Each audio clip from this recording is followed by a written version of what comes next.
Alors la physique quantique est la physique avec ses lois qui permettent d'écrire le monde de l'infiniment petit, donc le monde des particules. Alors il faut déjà imaginer que la physique quantique nous impose que l'énergie est transmise entre les particules par paquets, donc par quanta, d'où le terme quantique qui a été défini pour cette physique, et qu'ensuite plusieurs propriétés d'état de superposition pour les particules, c'est-à-dire qu'elles n'existent pas de façon matérielle en soi, mais qu'elles sont des nuages de particules, des probabilités d'existence, et que seule la mesure leur permet de se matérialiser. Et donc, quelque part, c'est notre intervention auprès de ces particules qui les matérialise. Sinon, ce sont des nuages de particules.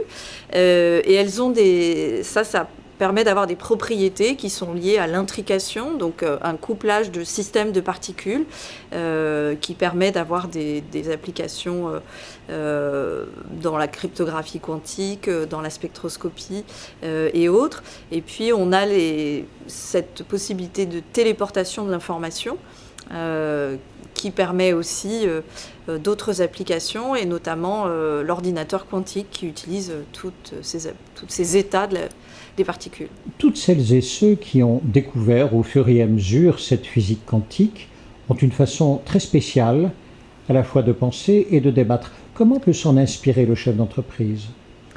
Alors justement, le scientifique qui remet en question les théories ou qui découvre des nouvelles façons de se comporter de la matière ou des ondes à différentes échelles est obligé de prendre du recul et d'établir des lois, de vérifier si elles marchent et de douter systématiquement de ce qui est trouvé, élaboré et retesté jusqu'à arriver à une convergence satisfaisante parce qu'à un moment, c'est cohérent avec la physique classique telle que nous la connaissons et les applications que nous mettons en œuvre.